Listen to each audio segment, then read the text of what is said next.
ನಮಸ್ಕಾರ ಎಲ್ರಿಗೂ.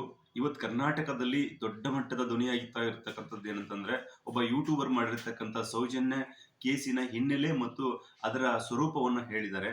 ಸೊ ಅಂದು ಪದ್ಮಲತಾ, ಇಂದು ಸೌಜನ್ಯ ಅನ್ನುವಂಥ ವಿಷಯ ಇಟ್ಕೊಂಡು ನಾನು ಮಾತಾಡ್ತಾ ಇದ್ದೀನಿ.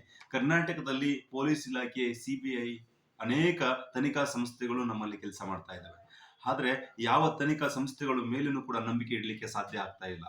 ಇದೇ ಇಷ್ಟಲ್ದೇನೆ ಸೌಜನ್ಯ ಅನ್ನುವಂತ ಒಬ್ಬ ವಿದ್ಯಾರ್ಥಿನಿಯನ್ನ ಕೊಂದಂತವರು ಯಾರು ಅಂತ ವಿತಿನ್ 1 ಡೇಸ್ ನಲ್ಲೇ ಪತ್ತೆ ಹಚ್ಚಿರ್ತಕ್ಕಂಥ ಪೊಲೀಸ್ ಇಲಾಖೆಯವರು ಹೆಮ್ಮೆ ಪಡುವಂತ ವಿಷಯನ ಜನರಿಗೆ ಹಂಚಿದ್ರು ಅನ್ನುವಂಥದ್ದನ್ನ ಕೇಳ್ಪಟ್ಟಿದ್ದೀವಿ. ಅದು ಸಂತೋಷ್ ಅನ್ನುವಂತ ವ್ಯಕ್ತಿಯನ್ನ 10 ವರ್ಷಗಳ ಕಾಲ ಜೈಲಲ್ಲಿ ಹಾಕಿ ಅವನನ್ನ ಕೊಳಿಸಿ ಅವನ ಕುಟುಂಬಕ್ಕೆ ಅನ್ಯಾಯ ಮಾಡಿ, ಆದ್ರೆ ಕೋರ್ಟ್ ತೀರ್ಪಿನ ಪ್ರಕಾರ ಅವನು ನಿರಪರಾಧಿ ಎಂದು ಪರಿಗಣಿಸಲಾಗ್ತದೆ.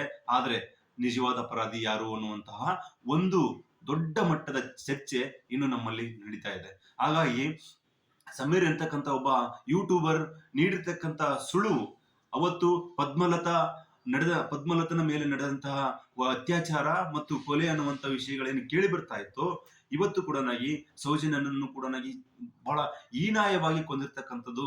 ಆ ಕ್ರೂರಿಗಳನ್ನ ಪತ್ತೆ ಹಚ್ಚಲಿಕ್ಕೆ ಪೊಲೀಸ್ ಇಲಾಖೆ ಸತ್ತೋಗಿದೆಯಾ, CBI ಇಲಾಖೆ ಸತ್ತೋಗಿದೆಯಾ, ಅಥವಾ ಸರ್ಕಾರದ ವ್ಯಕ್ತಿಗಳನ್ನ ಪೋಷಣೆ ಮಾಡುವಂತಹ, ರಾಜಕಾರಣಿಗಳನ್ನ ಪೋಷಣೆ ಮಾಡುವಂತಹ ವ್ಯವಸ್ಥೆ ನಡೀತಾ ಇದೆಯಾ ಕರ್ನಾಟಕದಲ್ಲಿ?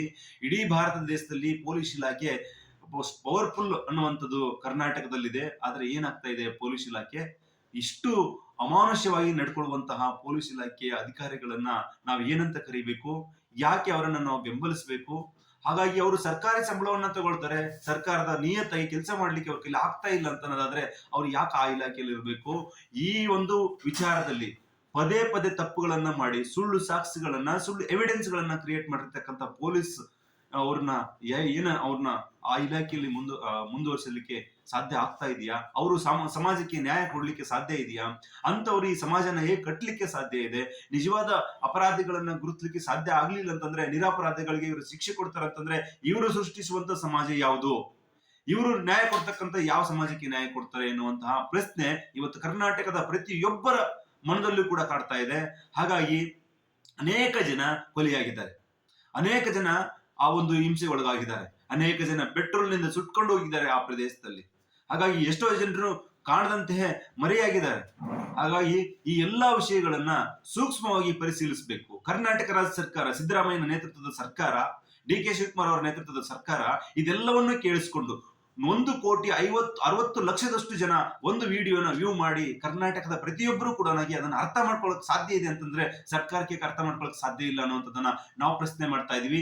ಭಾರತ ವಿದ್ಯಾರ್ಥಿ ಫೆಡರೇಷನ್ ಕಳೆದ 13 ವರ್ಷಗಳಿಂದ ಹೋರಾಟಗಳನ್ನ ಕೈಗೆತ್ತಿಕೊಂಡು ಬಂದಿದೆ. ಅಲ್ಲಿ ದೊಡ್ಡ ಮಟ್ಟದ ಒಂದು ಸಮಾಜ ಚಿಂತಕರುಗಳು ಇದ್ದಂತಹ ಸಂದರ್ಭದಲ್ಲಿ ಈ ಒಂದು ಘಟನೆಗಳು ನಡೀತೇವೆ ಅಂತಂದ್ರೆ ಸರ್ಕಾರ ಇದಕ್ಕೆ ಬೆನ್ನೆಲುಬಾಗಿ ನಿಂತಿದೆಯಾ ಅನ್ನುವಂಥ ಪ್ರಶ್ನೆ ಇದೆ. ಅಲ್ಲಿರ್ತಕ್ಕಂಥ ಧರ್ಮಾಧಿಕಾರಿಗಳು ಆಗಿರ್ಲಿ, ಅವ್ರ ರಾಜಕಾರಣಿನೇ ಆಗಿರ್ಲಿ, ಅವರನ್ನ ಮೊಟ್ಟ ಮೊದಲು ಅವರಿಗೆ ಈ ವ್ಯವಸ್ಥೆಯಿಂದ ಬಹಿಷ್ಕಾರ ಹಾಕಬೇಕು, ಸರ್ಕಾರ ಅದನ್ನು ಮುತುವರ್ಜಿಯಿಂದ ಮಾಡಬೇಕು ಅಂತೇಳಿ ಭಾರತ ವಿದ್ಯಾರ್ಥಿ ಫೆಡರೇಷನ್ SFI ಒತ್ತಾಯಿಸ್ತದೆ. ದೊಡ್ಡ ಬಸವರಾಜ್, SFI ರಾಜ್ಯ ಉಪಾಧ್ಯಕ್ಷರು, ಕರ್ನಾಟಕ.